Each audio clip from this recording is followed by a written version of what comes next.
在钓鱼台海域发生冲突，有没有可能？极有可能，这是一个主权问题。在主权问题的情况之下，没有任何一个国家可以介入主权纷争的。很显然的，北京政府从头到尾都没有打算让这件事情善良。每天的这个重点新闻一开始都先骂高市大概20分钟，全部炮口指向日本，而且完全没有任何停歇的状况。如果今天中国大陆试图要给日本一个教训，而这个教训又必须师出有名，那么钓鱼台当然就是最好的选择。好，观众朋友，今天这一场中日大战，我们要来看到在钓鱼岛这边也是全面爆发吗？另外，今天也会关心到是全球最强的雷射武器会做一个对决，中日之间我们会来看到的是燎原1跟飞鸟号来做一个 PK。最后，我们今天也会关心到的是福建号穿越台海的目的是为作战预做一个预演吗？今天就这些议题，我们会一起的来做关心。3个火线话题，今天会请来宾帮我们特别做解答的，包括第一个问题：钓鱼岛会先开火吗？大陆的海警已经30天了，巡航钓鱼台是警告日本，还是准备接管，随时会做开火呢？第二个问题，我们会来关心到的是武器面，在雷射武器到底是谁比较强？日本它的飞鸟号对上中国大陆的燎原1，算是一场军备的竞赛吗？还是已经被全面碾压了呢？最后我们会来关心到的是福建号，它的航行方向是穿越台海，这个目的为何？是在为下一场战争预做铺路吗？今天就这些议题，我们都会一起的来做关心。赶快来看到中日关系现在逼近一场比较极度危险的红线。我们来看到的是最新的情资显示，大陆的海警连续30天了，都在钓鱼岛的海域这边做一个常态性的巡航，不只是单纯的一个巡逻而已，宣告的是常态化、军事化、长期控制正在进行当中。现在也有学者特别就这样子的一个现象做了一个分析，他认为说中日关系如果持续的恶化，接下来的军事摩擦第一枪，他认为发生的地点就会是在钓鱼岛。3个原因，为什么钓鱼岛容易发生冲突？第一个，指出中日台目前都主张拥有钓鱼岛的一个主权，所以呢，主权争议清楚，他国也会极难的介入。第二点是钓鱼台的位置，它离日本本土又比中国大陆还要更远，日方长期的巡航执法的难度确实看起来是比较高的。最后是关于美日安保了，它存在一个灰色地带，川普到现在都没有亲口承诺安保会涵盖在钓鱼岛的位置上面。不过也有学者他认为说，目前川普着重在跟大陆做交易，他不会在中国的核心利益上面跟中国大陆发生冲突，更不会为了一个所谓的交实跟习近平交恶。所以节目一开始特别请教委员怎么看这个钓鱼岛是为何目前被视为是中日最有可能发生冲突的第一战场？中国大陆的海巡已经连续巡航30天，在这附近向日本要释放什么样的讯号？对，我想我们在先前评论这件事情的时候，我们就提过了哦，就是很显然的。北京政府从头到尾都没有打算让这件事情善了哦。也就是说，从高市当时的失言风波之后，你就会看到北京政府对内跟对外哦，几乎已经是展开全面的大内宣跟大外宣，然后炮火就直接指向高市，而且完全没有任何停歇的状况哦。就是我才刚从上海回来。就除了前2天这个新闻都在报黎智英被这个判有罪的新闻以外，除此之外，几乎每天的这个重点新闻一开始都先骂高市大概20分钟。所以当你看到北京政府对内哦用这么高规格的大内宣的时候哦，你就可以强烈的可以感受到，他如果希望这件事情善了，他绝对不会这样做。因为当他这样做的时候，他等于是煽动了整个中国14亿人口的民族情绪了。就是如果曾经去过这个大陆或者常去大陆的朋友哈，就可以了解说，我说过嘛，你在大陆哦，你每天晚上打开那个连续剧，它的卫视哦，大概有10几20台，全部都是抗日的，各式各样的抗日哦。然后呢，怎么对这个日本的伪政权啊，怎么在上海进行这个间谍的行为哦，几乎全部都是抗日。你再看看最近在这个中国大陆电影院演什么？他们前一段时间才演完731部队，接着演南京照相馆，就这些电影，连我进去看了，我都会掉泪了，我都实在看得不忍心，我都不敢进去看了。可是当你想到他的电影院放的是这个，他的电视台演的是那个，然后呢，整个国内的大内宣全部炮口指向日本，这就代表说，恐怕不是高市几句试图要转圜的这种退让的态度就可以解决这个问题了。你说高市有没有试图转圜？他有，但是呢，他讲的不明确，所以呢，他承认这个台湾跟这个中国的问题，日本不应该介入。这个什么台湾这个中国的一部分啊，中国是唯一的这个代表，这个中华人民共和国是唯一代表中国的这个合法政府，这些是高市讲的。可是尽管高市这样讲了，北京还是不买单。所以呢，除非今天日本在这个事件上愿意全面的收回而且更正。那么当然，随着这个态势持续的升高，在钓鱼台海域发生冲突有没有可能？极有可能。我上次就已经讲过了，这位学者讲的跟我讲的几乎完全雷同嘛。因为这是一个主权问题，在主权问题的情况之下，没有任何一个国家可以介入主权纷争的。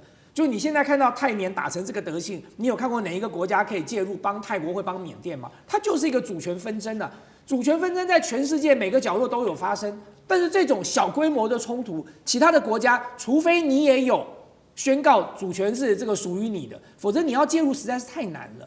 那更不要提到说，如果今天中国大陆试图要给日本一个教训，而这个教训又必须师出有名，不能够背上这个侵略或者是率先攻击这样的包袱，那么钓鱼台当然就是最好的选择。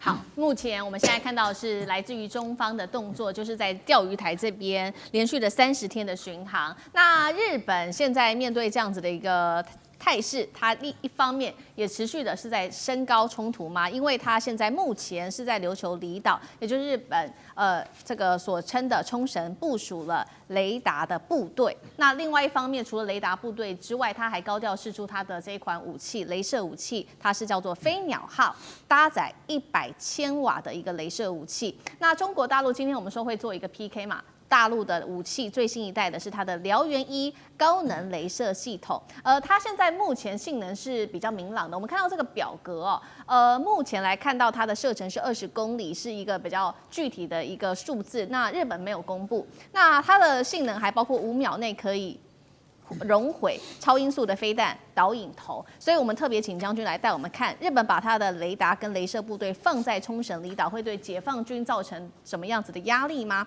另外2款的武器飞鸟号跟燎原1的差距，谁还是这个海上海战规则的最强王者？将军怎么看？我们先不要讲说对空射击，我们讲水平射击好了。我想华干当过兵，一定有这个印象。我们都教兵，你归零175公尺，归零完以后，如果目标出现在300公尺，你要瞄准的是敌人的头部来做射击。为什么瞄准头部呢？因为你打出以后，那个子弹是有受地心引力影响，它是一个抛物线，到达175是在交汇点，那过了175之后，它就往下面掉。那你想想看，对空射击那更难了。以前我曾经打过，我带部队曾经对空射击过。你不要讲说打飞机了，光打一个气球，我们一个全连打了半天，打了这个数千发子弹，那气球都没打破。为什么？因为子弹飞出去，它是一个抛物线的。那如果气球在动的话，你还要算它前置量。你说无人机来讲的话，正面飞行、侧面飞行、45度的飞行，那个算的前置量都很难哈。那子弹飞行它有一个它那个初速跟它的这种距离有关嘛。你如果越远，它子弹飞的时间更久，所以你要算它前置量。那现在好了，如果说是这个不管是舰艇或对各种无人机的武器射击来讲的话，如果用传统的弹药你必须要很精准的算好它的前置高度，还有抛物线，你都要整个考虑在里面。所以通常都用雷达、用电脑来计算这个枪口要瞄准目标什么地方。那如果说是用雷射的话，这个问题就可以解决，因为雷射它是属于直线的，它不会有抛物线的问题。那它直线来讲的话，它速度又跟这个光速一样快，所以你可以说瞄到哪里，它就打到哪里。我们以一个舰艇来讲，一个舰艇最后一道防护，我们都知道，在美军体系来讲，我们叫方阵快炮这个防护的距离大概3到5公里，那它也是用雷达扫描之后一阵这个速度很快的打出一个弹幕出去，让你的飞弹来撞到这个弹幕上面。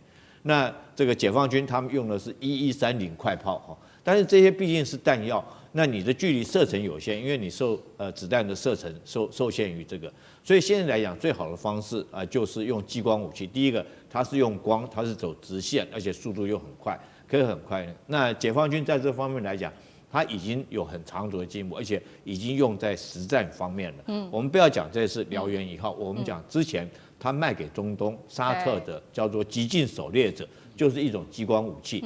因为沙特那边经常受到这个也门组织，他们用无人机骚扰他的油田，所以他为了打这个无人机，最好的方式就是用极近狩猎者激光武器来打。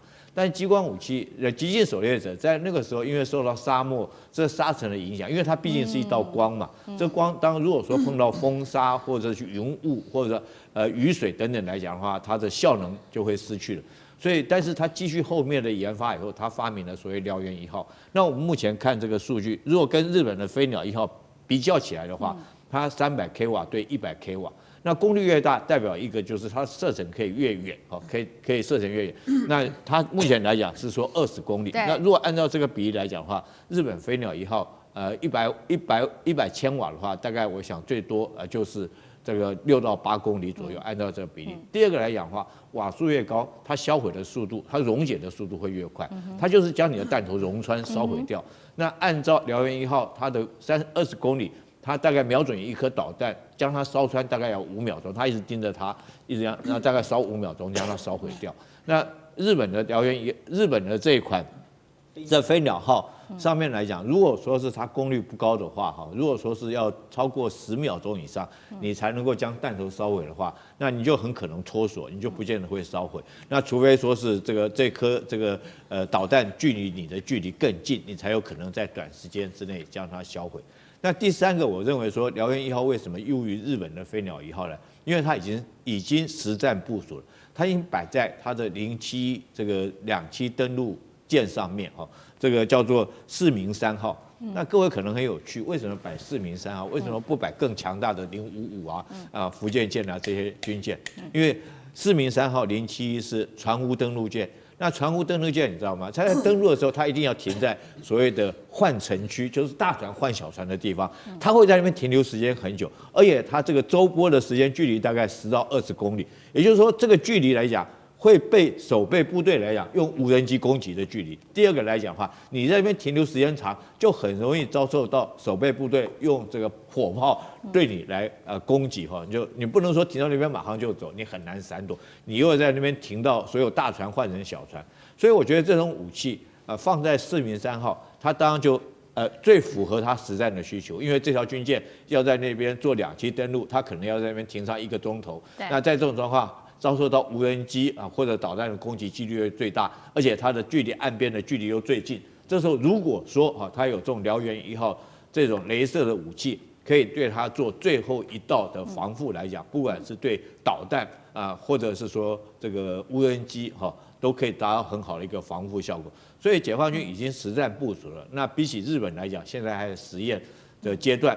那我觉得说是燎原1号应该是略胜这个日本的飞鸟号一筹。好，刚刚将军特别帮我们就这个中日之间的这个2款不同的雷射武器做了一个性能上面的一个比较。那另外一方面，我们持续的关注在中国大陆的航母的动作，因为最近真的是比较多。先前我们报道过，这个是辽宁号嘛，沿着日本的周边走。现在最新的进度，我们要来看到的是大陆海军巨无霸福建号。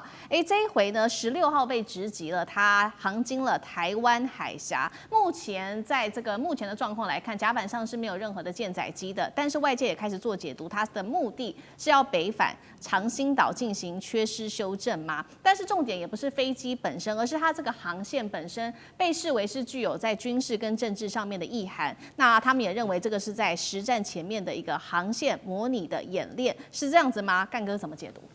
国防部长我们中华民国国防部长顾立雄说，他这次回去没有带舰载机，代表是什么？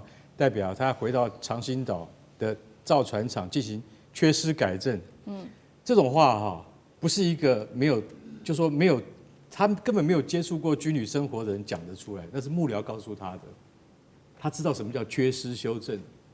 如果我们没有记错的话，福建舰是第6次部署，它还在修正的阶段状态，所以那一定是国防部联2情报参谋总部来告诉他的，对，他才会知道，不然一般人是根本就不会知道。那好，没错，福建舰现在处在一个十字路口，什么十字路口？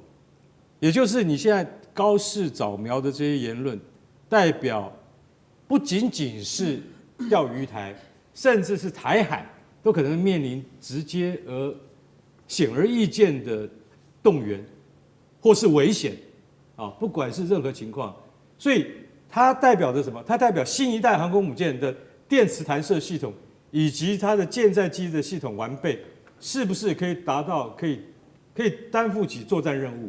这是最重要的，这比什么都重要。因为我们还有2艘航空母舰，没错，但实际上你真的如果打起来的话，一定是福建舰率领。为什么？因为它是全新设计的，而且它载有歼35。歼35在前面2艘航空母舰是上不去的哦，包括辽宁号跟山东号是上不去的哦，只有福建舰能够载，所以那个叫技术验证。技术验证是在福建舰上是非常非常重要的一件事情。现在看起来好像似乎都已经完成了，所以这次没有载舰载机，那他回到长兴岛也是很正常的一件事情。可是他等到他再下一次部署，那就叫什么？那就叫正规部署，叫真的要你随时准备。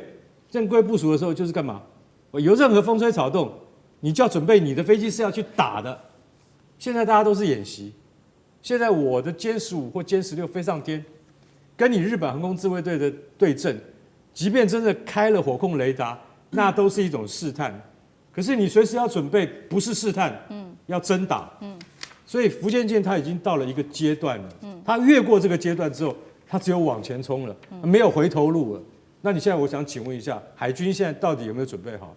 这就是对于整个地缘战略最重要的一个影响，是福建舰这一次回去整备之后，它下次出来的话，它就是一个焕然一新的，它就是什么？它就是武士已经准备好了他的装备，准备好随时可以接下战备任务。而那个战备任务一下达的话，不论成败，你就是一定要干嘛？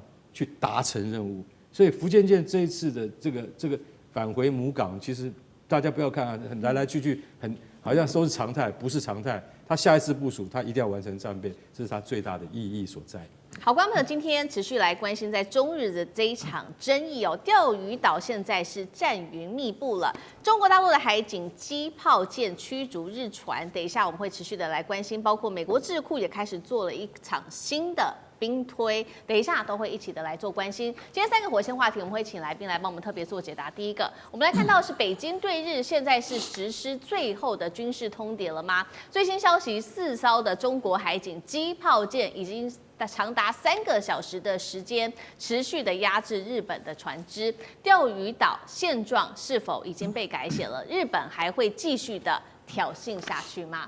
第二点来关心的是，来自于美国智库这边做的一个兵推哦，有关于如果中国大陆侵台，那美日台如果一起加入战场的话，恐怕这边说会付出惨痛的代价。而另外一个数据也显示，就算今天日本是保持中立的态度，不介入战争当中，死伤人数恐怕高达4600多人。如果真的介入的话，伤亡人数有没有可能倍数爆冲呢？这是第二点，我们会来做关心的。最后我们来看到的是，那有关于其他国家的态度，不管是美国或者是欧洲的态度，针对于这场中日的冲突又是如何呢？来看到北京已经2度的把日本告上联合国了，美国却是到至今完全的沉默。法国则是因为经济的考量的关系，现在态度导向中国。日本现在一头热，自己往前冲，高市会不会自己害了日本呢？今天就这些议题，我们会一起的来做解读。赶快来看到中日的这场对撞已经升级到武力冲突了吗？特别我们今天要关注到的是在钓鱼岛的海域这边火光四射啊！来看到的是最新消息，日本的瑞宝丸的号船这一艘船已经非法进入中国钓鱼岛的领海之后，中国这一次是完全不客气了，直接来做反制。2个动作，先来看到出动了4艘的海警船，还有全部呢都是搭载的这种重型的机炮，并且依法驱离，强势执法。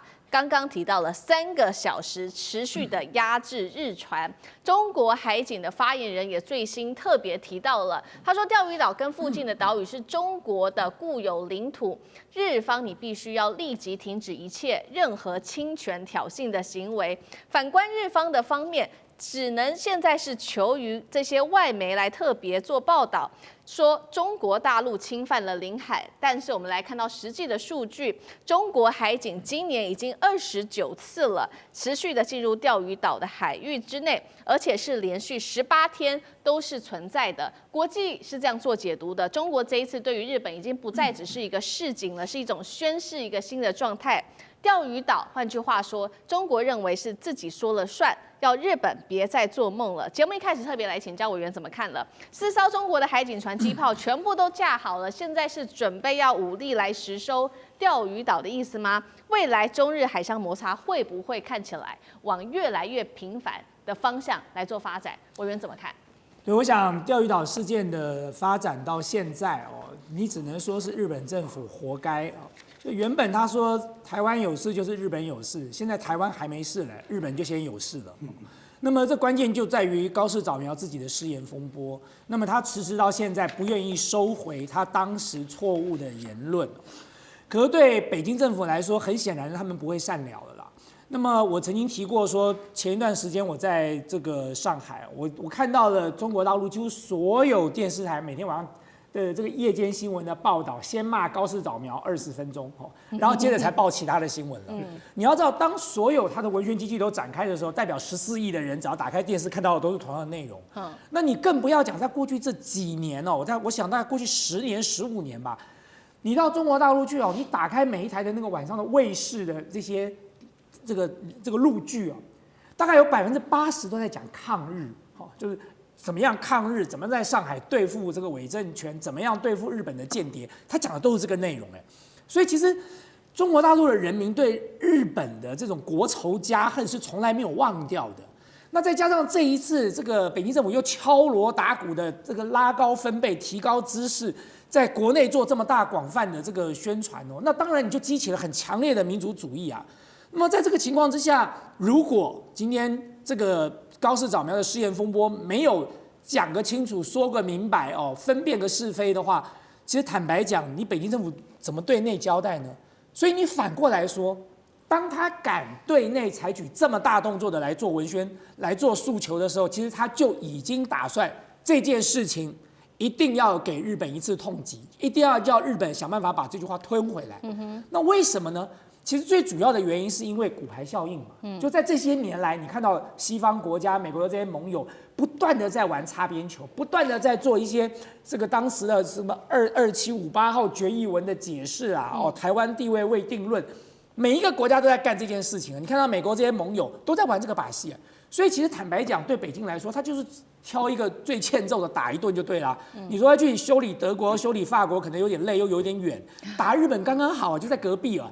然后呢，这个打起来也是游刃有余所以对北京来说，我觉得如果今天高市早苗不撤回他的错误发言的话，必然在这件事情上，北京是不会收手也不会善了的。那既然是如此，他要做什么呢？这就是北京政府厉害的地方了。他为什么挑钓鱼台？因为钓鱼台本来就有主权争议就中日之间的钓鱼台争议，没有任何一个国家可以介入，除了台湾。就钓鱼台本来就是这个中日台3方在争。那你说台湾跟中国好歹在一个中国的架构下都是属于中国，所以你说这3组里头有2组是中国，所以对中国大陆对北京政府来讲，他现在去跟日本来谈一谈钓鱼台这件事情，他绝对在国际法上站得住脚。其他的国家想要介入也没有任何理由，没有任何的理由，因为这种主权之间的纷争，日本的北方三岛跟俄罗斯当时也有纷争跟苏联都有所以这些这个相关的这些岛屿上的主权争议，其实在国际上，就算其他的国家想要介入，恐怕也很难。所以对北京政府来说，我认为在钓鱼台的主权这次的冲突上，他已经对日本做了极限施压了。这个极限施压就是说，你不收回这个言论，我就一步一步的进逼。你有种你就来打我，那我们到时候就看谁在这场冲突里头谁会吃大亏。那么他已经吃定了一个没有在美国背后帮他撑腰的日本，根本就是一颗马吉啊，就是一颗软柿子。所以日本长期以来的狐假虎威，不就是因为仗着背后的老大哥吗？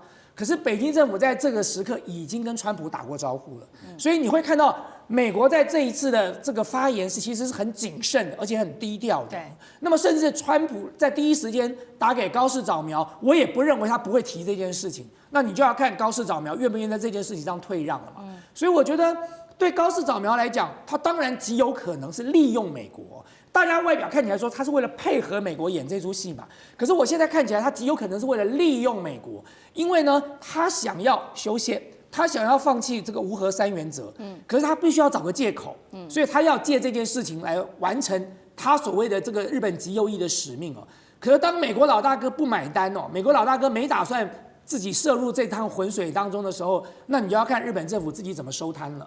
好，所以我们看到在日本这种大动作持续之下，北京现在等于是说可以看得出来是下了最后的冲跌。如果真的北京最后不忍了，不幸的发生了军事冲突，我们也来看到，其实呢，美国智库也做了相关的兵推，这个是来自于 CSIS 的兵推，在2023年跟今年分别有2份的兵推结果。我们先来看第一份兵推是在2023年写下的。他说，24次的模拟当中呢，美日台会有高达22次，是成功可以击退中国大陆的，但是呢，还是有一个问题，就是会付出惨烈的代价。那2025今年的兵推则是有26次的模拟，这边没有讲到说到底谁会赢哦。态度已经开始有一些不一样了，但是也有提到美日台仍然是要付出巨大的代价的，但是台湾得承受被封锁。兵推也直接点明了，如果今天日本在这个当中是选择中立，而且不介入这场战争当中，只是借美军基地给美军作战的话，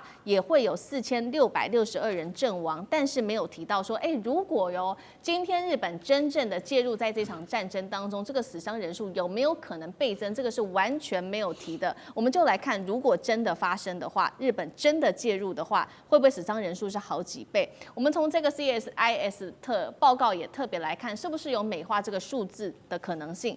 华球博士怎么看？好，我既然是来自中华战略及兵棋研究协会的研究员所以我要特别把兵推这个事情要界定清楚。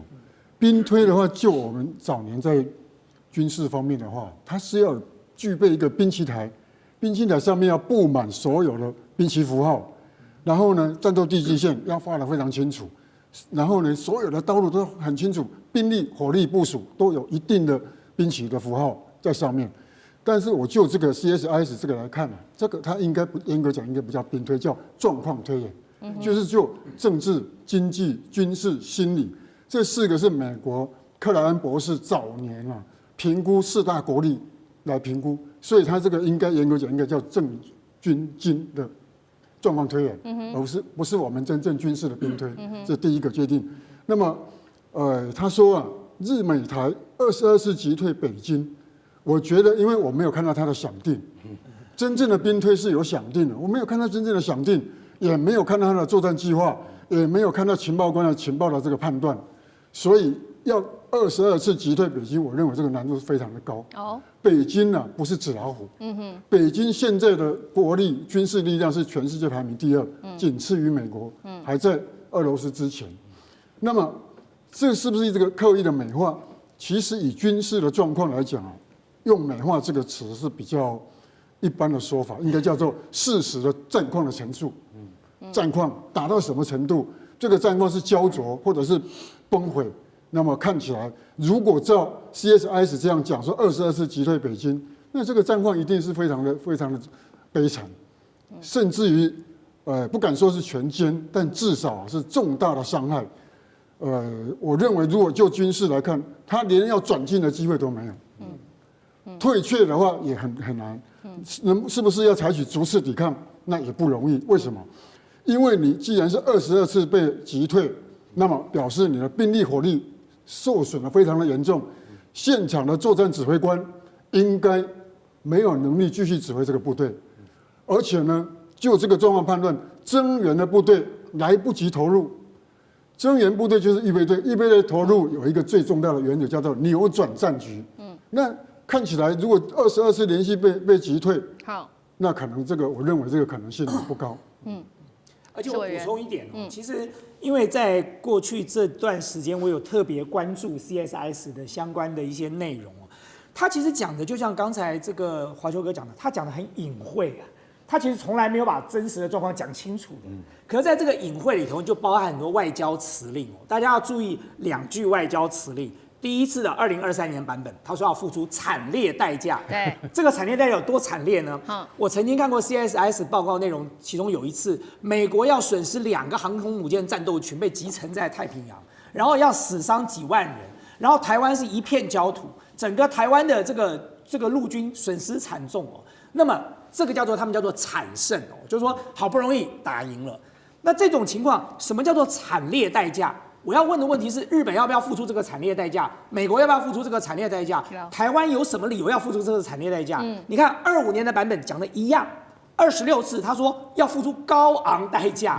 那这代价到底是什么好歹讲一下。你说台湾是一片焦土，然后我们赢了，那我们算赢吗？就台湾的一片焦土，然后我们把共军打退了，然后美国损失了一大堆航空母舰战斗群，日本被炸了几个岛，然后损失了阵亡了一堆人，有这个必要吗？这才是关键问题吧。所以我觉得 CSIS 讲的那个兵推的结果，就像刚才华球哥讲的，它根本就是属于一个状况推演。可是在推演的过程当中，他又不愿意讲实话，因为讲了实话呢，可能自己打了自己的脸，所以他就用这种什么惨烈代价啦、高昂代价来一笔带过了。这种东西的结果是什么？我先不要讲美国跟日本要死多少人。这个东西的结果就是我们家的孩子，我们的子弟可能都要在战场上阵亡啊。好，一方面是来自于刚刚委员特别帮我们看到，来自于美国智库的兵推这个如果真的打起来，死伤一定会很惨重。那另外一方面，所以我们现在来看看美国的态度，实际上的态度到底是什么？最新来看到，北京其实已经连续的2次喽，把日本告上联合国，但是美国是一句话都没有替日本说，而且专家也做了分析，川普未来如果真的台海打起来，协防台湾的可能性是偏低的，直接戳破日本右翼政客的幻想。另一方面，我们来看到另外一位是现在正要去访中的马克宏，法国总统马克宏现在大家也在看说他可能会基于现实，因为要跟中国在这个贸易上面不要让它决裂希望能够持续的出口法国的白兰地、猪肉、乳制品等等，所以在这个台湾地位上面，可能就会比较偏向这个中国不要挺日本了吗？那高市是不是一头热，自己害惨了日本呢？干哥怎么看？对啊，这就是马克宏也倒向北京这就是国际上面压垮高市最后一根稻草。马克宏非常重要，为什么？因为法国老实讲一句是全世界第5大强国，最重要的是什么？核子威慑力。大家晓得，全世界只有5个国家具有核子威慑力，也就是中美英法俄那法国在欧盟的地位那不言自明。可是呢，马克宏他2年前他就说错话了。2年前呢，他去那个北京访问的时候，回来的时候，他在飞机上面跟记者讲什么？你知道？他说，觉得我们的政策不应该随着白宫这个打转不应该遵循白宫他们自我设限的那种政策。意思就是说什么？意思法国，我跟你讲，法国在美国眼里就是一个讨厌的盟邦，80年来都一样。对，从2次大战打完的时候，戴高乐就不愿意跟美国走在一起。他认为美国的利益是美国的利益，我们法国有我们自己法国利益啊，对不对？所以为什么干嘛跟人家走在一起呢？所以当时我跟你讲，法国的戴高乐就是美国外交政策上面讲不出来的。然后呢，不加入北约你们都加入北约，我就不加入，干嘛？我有自己的核子能力我干嘛要加入？所以其实法国是一个，美国真的很头痛了。我看到了川普执政他都会觉得说这个盟邦很头痛。虽然说他在乌克兰问题上面是支持我的，可是呢，他在对于中国的问题上面就不是这样，对不对？那马克宏坦白讲一句，纯粹的，他2023年他2手策略，一方面说我们跟美国不是同路。一方面，他又要对中国的电动车征收那个关税，结果你知道那个时候最害怕的是什么？就是乳制品就是酪农，还有谁？还有那个酪农跟那个就是养猪的养猪协会，法国的养猪协会，光是猪肉干跟那个酪农的奶制品，我跟你讲，他们就吓死了。为什么？因为中国马上技术反制这2个东西是不用进口了。不用进口的话，差点让人家给哭了。所以我跟你讲，那在那个时候，他两手策略就是我要征收中国进口电动车的关税，那没关系，北京马上就回应了。所以在这种情况下，这次马克宏到北京去做国事访问，乖很多，而且他会记住，不要再重蹈以前的覆辙，不要再讲台湾问题。台湾问题不是你能讲的。我讲一句难听一点，法国的国力其实在1954年的法越法国跟越南之间的奠边府之役，活活打败之后，法国从此退出东南亚。东南亚没有你讲话的份儿。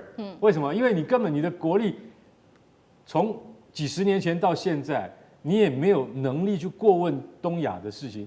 英国都已经退却了，那法国你还能够讲什么？所以马克宏他现在你会展现出说，你看看他到时候他跟习近平如果没有联合公报的话，记者也会试探说对于高市早苗这件事情的看法，马克宏一定会非常巧妙去避开这种问题，因为他不可能站在川普的那个立场，他也不会帮日本背书。为什么？因为他觉得他要保护自己的利益才是最重要的。所以我认为高市早苗等到马克宏跟那个习近平他们的会谈结束返国之后，你就要知道说，各大国家你的主要的西欧盟邦都没有支持你的状况之下，高市早苗你是不是要再发一份比较正式的声明，向中国人民道歉？我们持续要来关心到的是，中俄现在联手对日本发动了海空的夹击式威吓之后，《华尔街日报》这边又爆出了一个最新的解析，说如果接下来北京决定攻台，那么解放军会采取的3阶段攻势。今天就这些议题带观众朋友来特别的做关心，有没有可能祭出中国大陆的东风快递呢？好，来看到的是今天的3个我们要来讨论的话题。首先，中国大陆的攻台3阶段曝光了吗？包括了东风17跟东风26被视为是可能会来使用的武器，组成多轨机、高超音速的导弹雨。美日防空能够撑住第一波的打击吗？第二件事情是昨天的一个最新的新闻，是日本打造的飞弹群岛要来对抗。包括了中国大陆跟俄罗斯吗？在这边建的160座的岛屿，全部都给它武装化，是第一岛链的新盾牌，还是可能成为这个北京东风飞弹的固定箭靶呢？最后，我们今天也会来关心到的是，大陆当时歼15不是视距外锁定了 F-15吗？当时去查了一下，到底怎么一回事？那确实现在看起来，日本的战机还没有看到敌人，就已经被瞄准了30分钟。空优现在是属于在解放军这边的胜过日本吗？今天都会就这些议题来一起做关心。我们赶快看到，如果这是《华尔街日报》报道了，他说，如果北京决定攻台，解放军会采取的3阶段攻势当中，因为它有3个阶段，但是我们今天会特别讨论到的其中一个阶段，就是他提到说，中国会对日本还有关岛等第一岛链的军队发动来自于飞弹的一个攻势哦。那么其实呢，麻省理工的专家这边也特别做了一些解读，他说中国的飞弹有一些优势，包括不仅是数量很多，而且种类非常的多。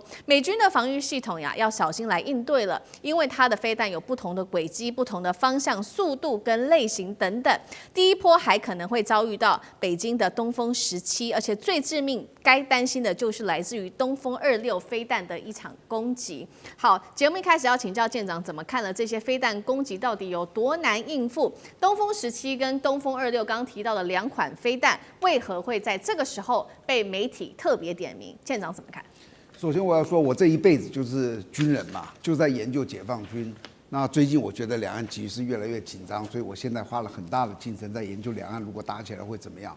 那我今天听到这个《华尔街日报》这个，我跟你讲，他的话绝对不要信。如果未来的武统是这个样子，我保证你不会打。为什么？北京不会这么笨，还先去打日本，还先去打美国，这个他傻瓜他。他如果发动武统，他一定是速战速决。记住，他一定认为他可以速战速决。那他能不能做到速战速决是2回事啊。就他一定是我计划的时候，我觉得我很快结束，我怎么会让别人介入呢？我怎么会去打别人，让人家来打我？这是不可能的事，这是第一个。第二个，至于你说了这么多武器啊，问我真的是问对了，因为我这一辈子我在海军的专业就是战斗系统。那很多的时候，你有没有听到说这各种的飞弹的射程，比如说拦截率是70%啊，千万不要相信军火商这些数字啊。那我跟你讲，异型飞弹的它的7成是怎么来的？因为他研发完毕这一发飞弹去试射，你知道除了试射他这一个之外，还有对方的飞弹打出来，那一次不晓得花多少钱的。你以为他能够打几百发？没有，大概就3发。那他们这个3发打的时候，中2发，是不是他命中率就是66.6666666，四舍五入，他们一定四舍五入不会删掉的，所以就叫做7成，知道了吧？那这个7成呢是怎么打的？我今天在这里，我准备要打这个东西，对不对？我在这里准备好了，我知道开始倒数计时，那里3、2、1发射，哦，在那里发射起来，哦，这过来，我已经知道这样，那过来我再去打它。这个就是一个叫做什么样子？就是我们这次考试，我先把题目给你，回家准备一下啊，这就是这个样子。然后你完毕之后这样打，你认为暂时会这个样子吗？打仗的时候哪里发射，什么飞弹，怎么过来，通通不知道啊。可能在你睡觉的半夜打过来，所以你知道实战的时候，他那个命中率是远远比那个低的。那如果说像这次他说的这么多东西这样去打这个美军啊，如果他真打的话，我可以告诉你，根本没有办法去反应，几乎是拦截不了。至于他为什么说东风26、东风17，因为这2型飞弹是专门打中距离的。像东风26叫做那个关岛快递，刚好打它。那它是一个从外太空打下来的，最后能够变轨。如果你知道，如果你懂军事、懂这些科技话，你知道一个变轨就它几乎打不到了。为什么？所有的拦截就是一个棒球，我这样一丢。棒球，你看它上升，你就知道哪里落了嘛。落下来的那里就在那里等着它。可是它如果过程中间有一个鸟或者抓了这个棒球这样子晃一下呢，你就抓不住了，你知道？这就是变轨。那东风17啊，比变轨还厉害，而且它打得更精准，所以你就知道这2个东西都是他提出来说，这是如果我们第一岛链、第二岛链可能碰到的，那这些东西基本上我们是拦不住的。那他说了半天，其实告诉大家一个事情，就是说我们美国不会管这个事情的，因为我们没有能力，好吧？好，这个是来自于美国《华尔街日报》，针对如果解放军可能做攻击的话，他释出了3阶段，他认为可能作战的方法。那另外一方面，这个是一个假设而已，但是实际上我们来看到日本的军事扩建却是实的。真的正在进行当中，而且呢，正在进行的是40年来最大的一次军事建设。首先，这个是最新消息，在台湾的周边的一个地方，沿着琉球群岛延伸的这个飞弹群岛，它把它建起来了。会接下来有160个岛屿组成的琉球湖线在这边建什么呢？反舰飞弹阵地、雷达塔、弹药库跟电子战的设施，其实不只是这样子而已。刚刚说了40年来最大规模的军事建设，还包括了哪一些？看到了，在离台湾只有110公里的这个地方，与那国岛在这边建的是电战部队，再加上反舰飞弹。持续来看到，包括了台湾附近的这个石垣岛、宫古岛，在2023到2024其实就已经完成了反舰飞弹的阵地了。冲绳早就已经有美军的空陆的海陆基地的多层部署了。那么九州也有 F-35跟长程飞弹等等，可以看到一个大的弧形哦，在这个第一岛链这边都已经建好了最大的一个军事建设。所以接下来我们要请聂老师带我们看了日本打造的飞弹群岛，真的能够应付来自于中俄的海空飞弹吗？这些设施会不会成为中国大陆东风快递的箭靶？你又怎么看 ？OK， 我想我们的对岸中国呢，从这个经济开始呢，这10年的经济2位数经济成长，外存体赚足了世界贸易财之后。他们开始大力的扎大经济一起计划，在2014年，然后他们的科技突飞猛进，也是这个辅助了他们的军事航太，全部一直真是飞跃的提升。那当一个他们有可能对这个日本也好，或背后的美国也好有威胁的这个国家，他们必须很快做动作。那这个都是不久的事情。那川普其实2016年上来，这个与那国岛的这些所谓的飞弹群岛是在那时候建的，就2016年，而且已经建着230人在上面哦。你现在讲的这个电子战呢，会有另外的30人上去，也就是他要扩大规模做未来大家就电子战嘛。好，不管怎么说，它整个你刚刚讲的后来的好几个岛屿，全部把它做成了一个叫做飞弹群岛。那当然这个可能以前这都属于这个所谓日本的西南诸岛之类的，它把它变就是要围堵，等于是对岸的崛起，当然就会有一个所谓的很清楚的，就是对中国也好，或最近讲中俄的它的这个联合的军演这样的一个。协防也好，不过我现在要讲一个，就是日本到底是什么样的国家？战败之后很清楚，从联合国26国宣言开一直讲说，你们战败国未来就是要被献武的，你们是一个只有防御性武器的国家，不能有攻击性。它现在做了很多东西，越来越像攻击，甚至就是攻击性的这个规模。你买了美国的F-15，还有 F-35等等，你不是就准备要攻击，这是不对的。从联合国协商，当然从某个角度，联合国当二战之后也很久了啦，已经经过80年。或许我们说啊，这世界已经过去了，而且他们的就是他们的敌人，中国对手越来越强，他们必须这样做好，又有美国的 support。但现在重点就在，可是你这样强，你有用吗？就像这次歼-15和 F-15的对峙，像这个电影这个上演一样，你不觉得对岸它其实强中它还更强吗？好，那不管怎么说，我现在重点就空海陆，从任何角度你都会发现，你从战机的比例，你看4代战机，你看中国怎么才开始，5代战机不管歼35、22。还有6代成飞的歼-36也已经试飞了，然后歼-50这个审飞也都准备嗷嗷待哺要出来哦。美国现在6代战机都还很担心了，波音的这个F-47都不知道还要弄多久。现在也就是他们必须要做这些动作，所以你才会发现从2016、2023、2024他们必须建制。当然美国当然他军事也可以赚点钱，就当然也知道日本我就 support 你。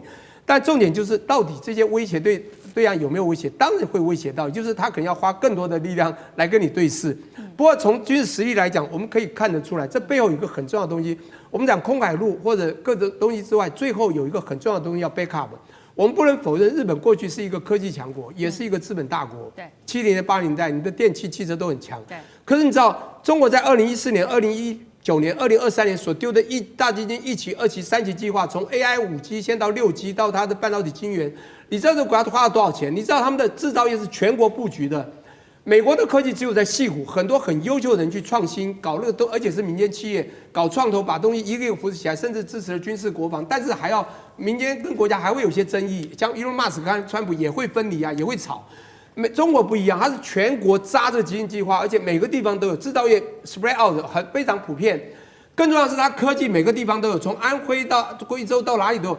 你知道它科技已经定不到，你知道到中国去看，所有东西都是科技化。重点是军事实力，未来也是科技。你今天再强，你知道吗？它背后在不管你的飞机的这个性能或者我们看到很多战争都一样，光歼-10去打那个阵风，你就知道都是因为他们所有的精准定位。我再讲一下，我很早期就在另外一台讲过一个，就是当时啊，在4、5年前、7、8年前嘛，中国就开始丢东风15，就从青海还有浙江同时一时发射，就瞄一个岛屿是。同时定点着落，一时异地发行，这就有后面的这个科学精准。那我先讲我再回想一下，2022年8月2号发生什么事 ？Nancy Pelosi 来台湾，8月9号他们做了什么事？就是6区军演，1、2、3、5、6、7，什么动作？东风15锁定它的点都很准，讲不好它折一点，折2/3等等都打到所有城市了。台湾也没有预警，他们当时就有人讲。这是东风15而已，我们东风17下去，你挡到了，你这次都没有预警到。我东风17强尾蛇的去，你根本没有办法拦截到。也就是说，实力来比的话，他们做这些东西真的打起来可以撑一阵子，当然可能就不是1、2个礼拜，可能撑几个月，最后会更惨。所以我觉得以实力来讲，我们讲真的潜在海中的龙，那真的一翻身他们会怕，就叫东风快递，也就是东风，他们这么多型东风，这一打下去，我觉得。这些群岛可能都没有用，不过他们放在群岛中打掉就算了，因为这都是小岛嘛，也没有打本土。但是真的打了以后，本土一样会受伤啊，对不对？好，聂老师帮我们特别讲到了在这个军事实力上面的比较，不管是在飞弹上面的比较，或者是在空中战机，我们要来看到它的一些系统，到底中日之间谁比较占有空优？是解放军吗？因为呢，其实之前我们不是讨论过吗？这个日本政府日前是针对了大陆的歼-15用火控雷达去锁定这个日本的 F-15战斗机的事件，于是他们就讨论，总共是召开了2次记者会，想要知道说，到底是怎么样被锁定的？那是在多远的距离外日本的战机被锁定的？到现在都没有一个结论。但是呢，来自于媒体共同社自己做爆料，他说中国战机啊，他预估可能是在50到100公里外就已经把日本战机给锁死了。他说第一次可能是50公里外锁死日本战机的，那第2次可能是100公里之外。那佳能也这边做了一个分析，他说以歼-15雷达探测的距离，他预估是可以达到170公里的。日本自卫队的 F-15的这个探测距离只有100公里。换句话说，结论他认为是非常残酷的。日本战机可能都还没有看到敌人，就已经被大陆锁死达到30分钟了，有没有可能？干哥怎么看？我想他这个是数据是可信的啊，也可以当做参考。为什么？因为丰村健司啊。他是非常知名的佳能战略研究所的主任研究员，他不会这样子信口开河。而且这次不是由中国方面自己单方的吹嘘，是日本自己的学者讲的话。那你是不是应该要把它当做一个重要的参考呢？丰臣健司说，我们不知道哈，当一个1970年末期的设计，讲的就是 F-15战斗机，它仍然是这个在我们现在就是说在世界上面一流的战斗机，虽然它的已经是50年前的老设计了。可是说一句实在话，它仍然是在这个世界上面非常知名啊。为什么呢？因为它的战机都是以色列打给你看，以色列用 F-15打遍天下无敌手。所以日本、以色列跟韩国这3个国家都是以 F-15英式战机作为他们的主力战机。可是丰臣健司他今天提出来一个很重要的观念，就是说，原来 F-15的 APG 雷达啊，它好像已经隔了一个世代了，它没有跟着上来。其实美国对于雷达的更新是非常重视的，他手下的 F-35、F-22、F-15这些飞机，甚至 F-18，你都要迭代的，你都要不断的更新，5年到了更新，10年到了更新，但日本不见得做得到。所以日本它现在 F-15身上的这个雷达到底能不能够侦测到100公里以外的东西，是一个问号。防卫厅不会告诉你实话，当然中国这边也不会跟你讲实话，因为丰臣健司说，这个歼15已经可以到了这个170公里，所以很可能双方在 F-15跟歼15啊在接触的时候，他们很可能是什么？很可能是中共的飞机早就已经发现你了，在170公里之外就发现你了，因为它的雷达可以看那么远。结果 F-15只能够看100公里，这中间有30分钟的差距。